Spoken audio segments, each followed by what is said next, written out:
Silipin naman natin sitwasyon sa MRT sa unang araw ng pagbabalik trabaho at eskwela ngayong 2016. By live report si Atina Imperial. Atina!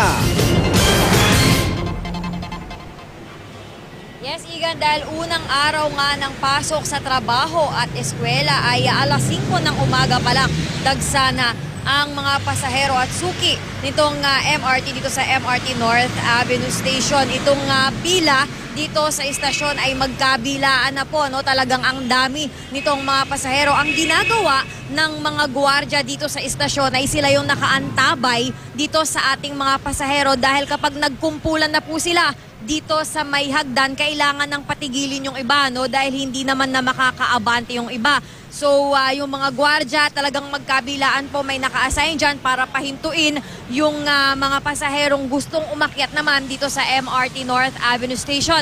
Ayon sa MRT operations ay nasa siyam na tren ang operating po ngayon, para naman magbigay serbisyo doon sa ating mga kababayan na gustong sumakay ng tren para mas mapabilis ang kanilang biyahe patungo sa kanilang eskwelahan at sa kanilang opisina.